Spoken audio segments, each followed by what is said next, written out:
America. I'm Mark Levin, and this is Life, Liberty, and Levin Saturday. I'm glad you're here. It's going to be a killer show with two great guests, Senator Tom Cotton and Trump attorney William Sharp. But before we do, I was in Israel last week, as you well know, and watched some of the activities that took place there as a result of the Biden administration policies and appeasement with Iran and intentionally funding Iran to the tune of over $100 million. None of this would be happening if Donald Trump were president. Iran was broke on its back and about to be overthrown by its own people.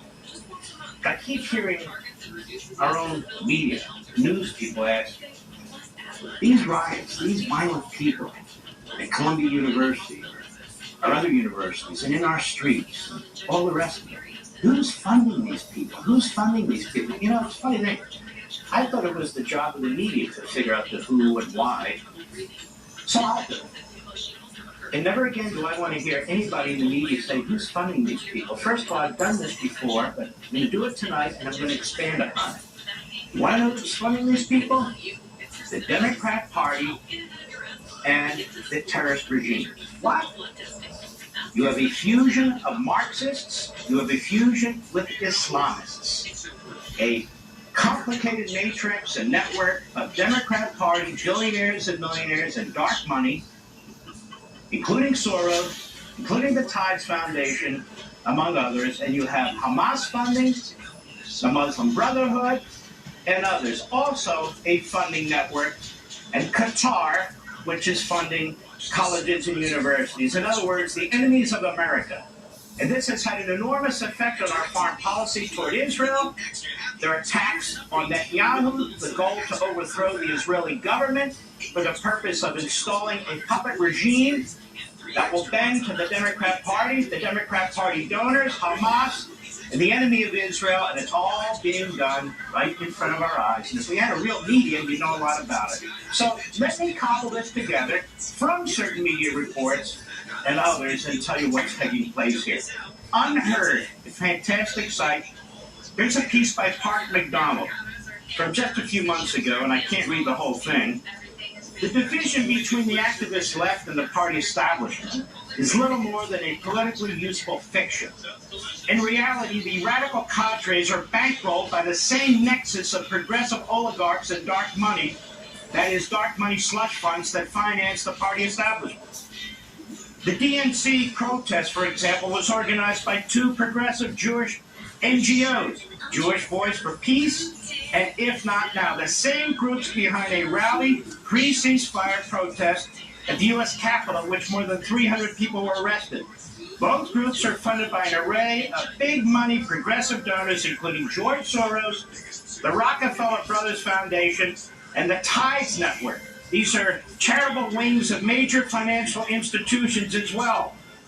Part of Vanguard, Fidelity, Morgan Stanley, another group called 1630 Fund, another big group called Arabella Advisors, an umbrella group, a Democrat Party, billionaire, millionaire group, the head of the octopus that pushes monies into these organizations. Soros, of course, is the most prominent individual Democrat donor in the country. He personally spent $170 million to get Democrats elected in 2022 midterms. His nonprofit spent at least another $140 million. Arabella Advisors is less well known, but maybe just as influential. It's run by Clinton World Insider Eric Kessler. The for-profit consultancy manages a vast and opaque empire of funds and nonprofits aligned with the Democrat Party. Its role, in essence, is to allow wealthy donors to hide their donations. And they're hiding hundreds of millions of dollars worth. Scratch a nationally prominent pro-Palestinian organization, and you're likely to find Democratic oligarch money somewhere. The radicals of the Democratic establishment work together towards shared ends, even when they're fighting. This is especially true when it comes to Israel. The Biden administration's allegedly pro-Israel stance is more rhetoric than reality, a pose adopted to box critics into a corner, constrain Israel's ability to act independently in the United States, and obscure the true nature of the White House's Middle East policy. That policy, as Edward Luttwak wrote in these pages, is to fulfill Barack Obama's ill-conceived desire to distance the United States from Israel and Saudi Arabia and to reconcile with Iran. Plus, at the same time, as it is granting defense credits to Israel, the White House is also funding Iran. I want to thank our friend Charlie Kirk, who put it all together here. What are we talking about? John Kirby said the other day to Peter Doocy, we're not doing that. What are you talking about? This guy Kirby is the worst of the propagandists. $10 billion in November 2023, Biden regime approved a sanctions waiver that unlocks upwards of $10 billion in frozen funds of Iraqi payments for Iranian energy. $6 billion, September 2023, as part of a prisoner swap, Blinken ensured Iranian funds would be moved into a restricted fund for humanitarian trade. Oh, yeah, right. $10 billion. July 2023, Blinken signed a national security waiver allowing Iraq to deposit payments for Iranian energy into non-Iraqi banks in third countries instead of into restricted accounts. $3.42 billion. August 2021, the IMF sent $3.42 billion to Iran in special drawing rights. The Biden administration had the authority to stop it, but did not. $80+ billion since 2021. Iran's oil exports have surged, breaking records because the Biden administration has eased enforcement of sanctions, allowing an explosion in illicit purchases, mostly to communist China. $3.8 billion since 2021. Iran turned to the sale of petrochemicals to avoid a Trump-era sanction. Sales have surged thanks to Biden. $1.6 billion since 2021. The Trump administration imposed sanctions on Iran's steel industry, which the Biden administration has not enforced. As Kirk says, the Biden administration says its commitment to Israel is ironclad, but apparently so is its commitment to funding Iranian terrorism. Even on military matters, continues the piece, the U.S. has tried to split the difference between Israel and the Iranian axis of resistance.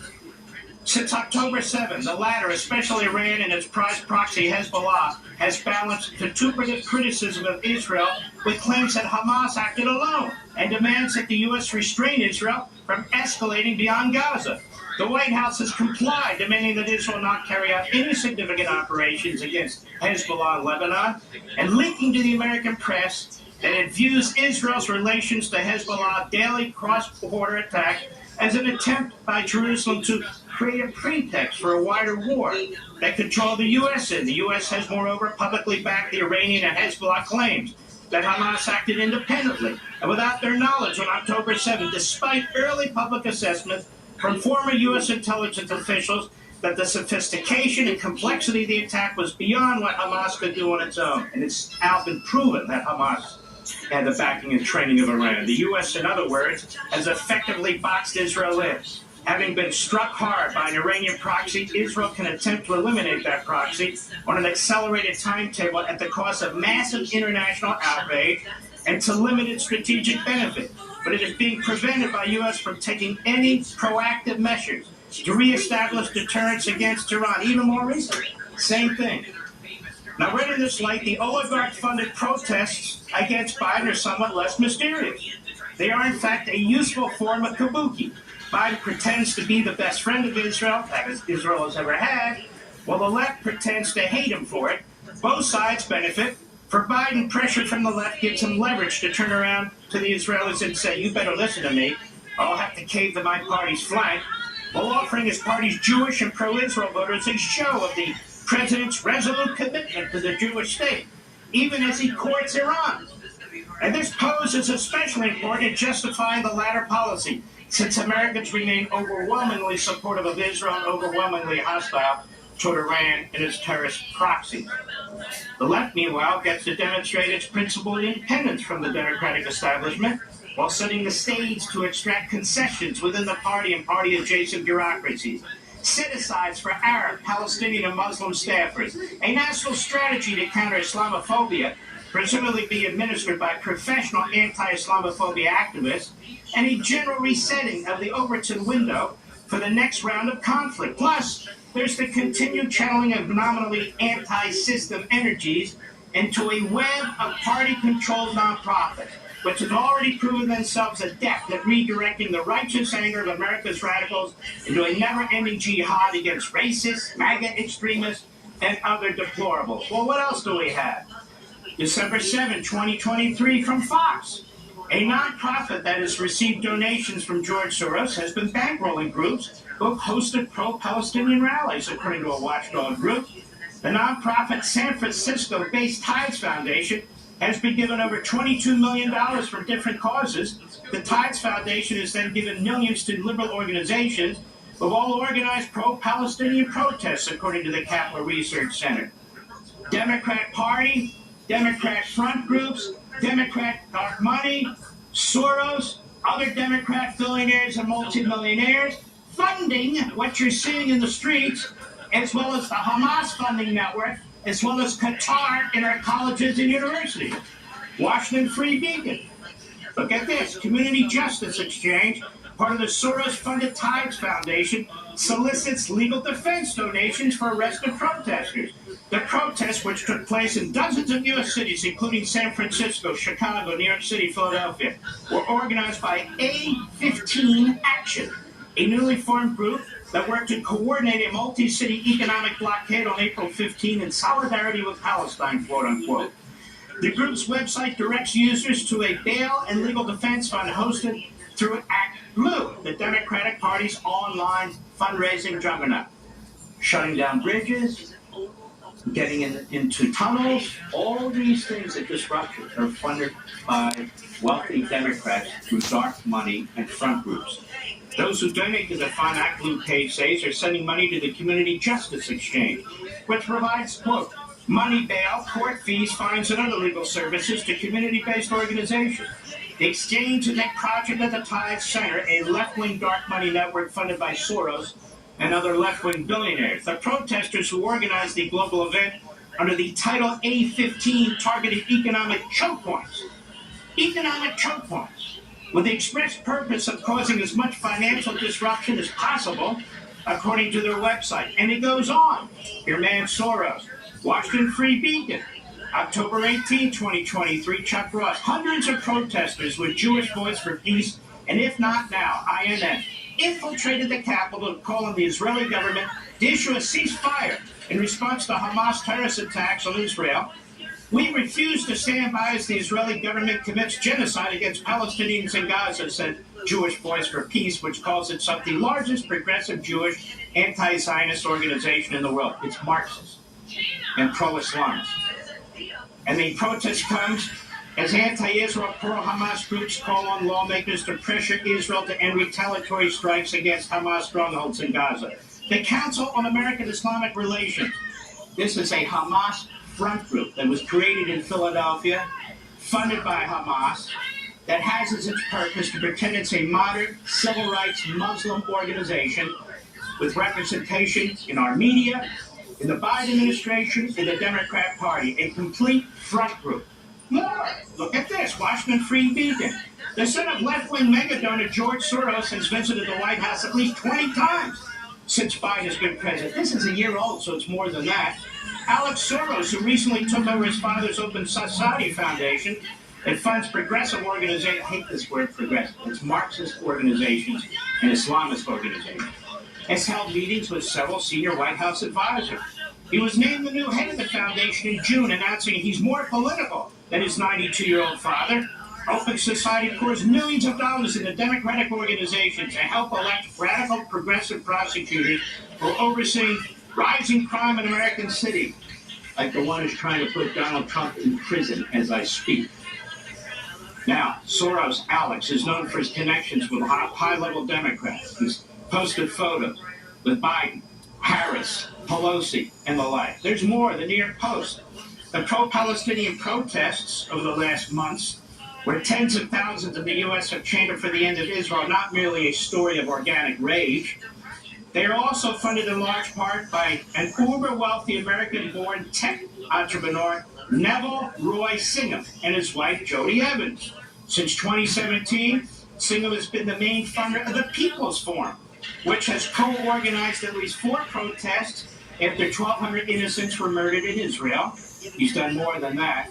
A review of public disclosure form shows that the multi-millionaire Singham and his wife Evans have donated over $20.4 million to the People's Forum from 2017 to 2022 through a series of shell organizations and donor advisory groups accounting for nearly all the group's funding. It goes on. Singham is more than just a Marxist with deep pockets. He is also a China sympathizer who lives in Shanghai and has close ties to at least 4 propaganda news sites that boost the Chinese Communist Party's image abroad, the Times reported. It goes on. Born to a Cuban mother and a Sri Lankan father in 1954, Singham grew up steeped in far-left politics. His father, Archibald Singham, worked as a professor of political science at Brooklyn College and was the first scholar in residence at the New York State Martin Luther King Jr. Institute for Nonviolence in Albany.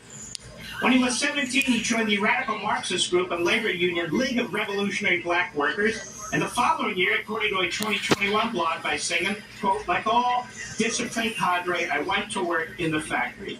1974, the FBI investigated him as potentially dangerous because of background emotional instabilities or activity in groups engaged in policies inimical to the United States, according to its report, which he published on his blog, and it goes on. Wow, what a matrix of networks of billionaires, all Democrats, every damn one of them. And I went over this report before. The Hamas network in America came out last October. It was put out by the Program on Extremism at George Washington University. Hamas supporters have long operated in the United States. Internal Hamas documents and FBI wiretaps introduced as evidence in various criminal cases clearly show the existence of nationwide Hamas network. Hamas is part of the Muslim Brotherhood. That's that umbrella operation of terrorist Islamists. The terrorist Islamists clearly show the existence of a nationwide Hamas network engaged in fundraising, lobbying, education, and propaganda dissemination dating back to the 1980s. The network formalized its existence in 1988 when it created the Palestine Committee in the U.S. The committee's goals included, quote, increasing the financial and moral support for Hamas, fighting surrendering solutions, and politicizing the savagery of the Jews, quote unquote. The committee spawned several public-facing organizations, much of which are based out of Chicago, Dallas, and Washington. They included an all-purpose Islamic Association of Palestine, the financial arm represented by the Occupied Land Fund and the former Holy Land Foundation, and it creates think tanks, and it founded CARE. Individuals and networks providing various forms of support for Hamas have been active in America for decades. Small numbers of Palestinians who belong to the Muslim Brotherhood networks in the Gaza Strip and the West Bank, in fact, arrived in the U.S. since the 1960s to study at American universities, or immigrants, refugees, and so forth. It goes on in great detail. Now, ladies and gentlemen, this is in the public record. It goes on and on. Here we have from the ADL, it's finally gotten off its ass and doing its job, a list of a number of the groups that have been formed that are doing what you see in the streets. And I just want to be clear. I've been at the forefront, the point of the spear, making the point that we have a fusion between American Marxists and Islamists. They're coordinating together, they're working together, they're funding together, and it is the Democrat Party that's overseeing all of it.